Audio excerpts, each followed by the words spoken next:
देखिए, आदिकाल से लेकर आज तक ये सत्य है, कटु सत्य है कि जब जब किसी ने धर्म का साथ दिया है तो उसका विरोध हुआ है।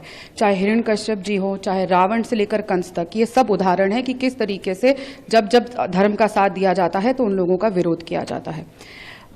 श्री अयोध्या धाम, रामलल्ला की जन्मभूमि, हम सब हिंदुओं के लिए बहुत ही पवित्र स्थली है और मैं वहाँ दर्शन करने से अपने आप को रोक नहीं पाई। लेकिन वहाँ जाने का विरोध इस कदर मुझे सहना पड़ेगा, मैंने अपने जीवन में कभी नहीं सोचा था। मेरे साथ छत्तीसगढ़ प्रदेश कांग्रेस कार्यालय में अभद्रता हुई, मुझे वहाँ पे धक्का मुक्की करी गई, कमरे में बंद कर दिया गया, लेकिन मेरे साथ न्याय नहीं हुआ। मैं चीख चीख कर गुहार करती रही, छोटे से लेकर सबसे बड़े शीर्ष नेतृत्व तक गुहार करती रही, लेकिन मुझे न्याय नहीं मिला।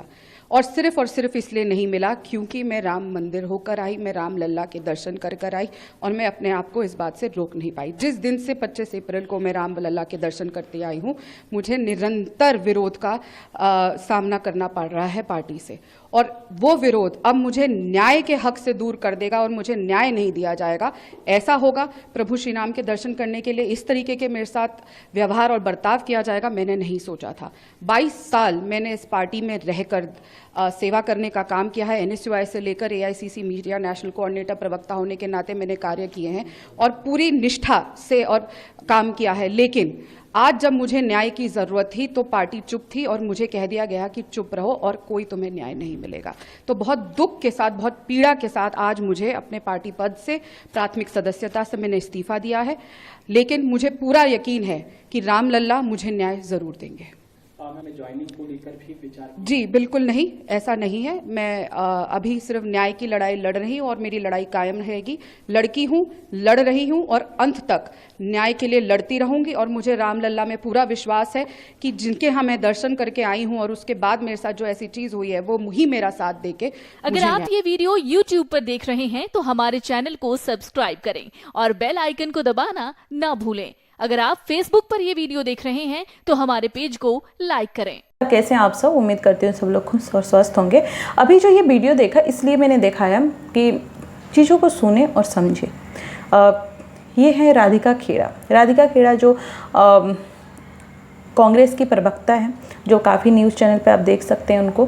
उसके अलावा ये छत्तीसगढ़ मीडिया सेल का जो पूरा कवर कर रही थी छत्तीसगढ़ में। तो उन्होंने अभी रिसेंटली कांग्रेस से इस्तीफा दिया और इस्तीफा देते हुए उन्होंने ये बोला, और सिंगल वो नहीं है, बहुत लोग हैं जिन्होंने ये चीज़ें बात बोली है।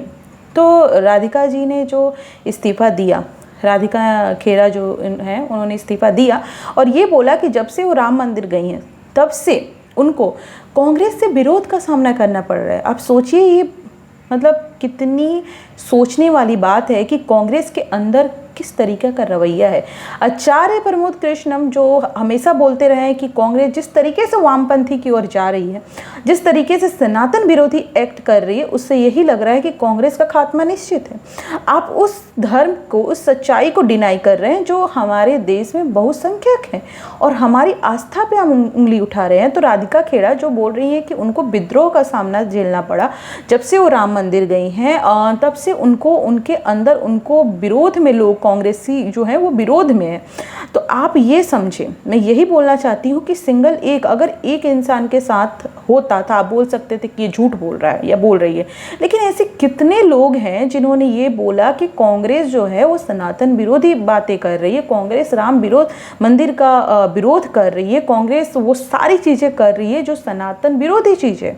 अगर एक इंसान कहता तो हम मान सकते थे कि ये झूठ बोल रहा है, लेकिन ऐसे कितने लोग हैं जिन्होंने ये चीज़ें की।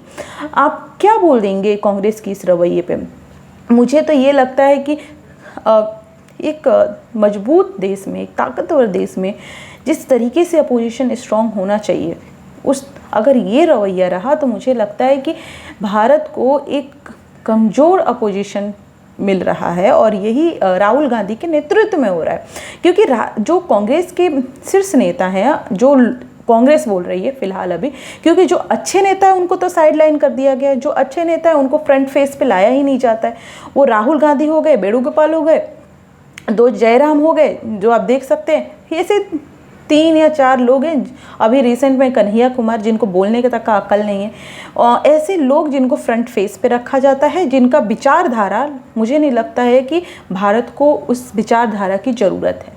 जिस तरीके से ये लोग चला रहे हैं कांग्रेस को, ये सबसे ख़राब टाइम है। देखिए, जीत और हार एक अलग चीज़ होती है, हर पार्टी का एक टाइम होता है, उसमें वो अपने पीक पे होती है, और ये सबको पता है। जीत हार कोई मैटर नहीं करता है, मैटर ये करता है कि आप किस बलबूते से लड़ रहे हो, आपकी सोच क्या है, क्या इस सोच से आप आगे बढ़ सकते हो, ये इम्पॉर्टेंट होता है। तो जीत हार कोई नई चीज़ होती है, लेकिन हाँ, आपकी जो सोच क्या है वो मायने रखती है। लेकिन कांग्रेस की जो ये सोच है, वो ये सोच दिखाता है कि कांग्रेस आगे नहीं बढ़ेगी, वो पीछे हटेगी, पीछे बढ़ेगी, और कांग्रेस की स्थिति और दिन पर दिन बदतर होते जाएगी अगर इसी सोच से कांग्रेस आगे चली तो।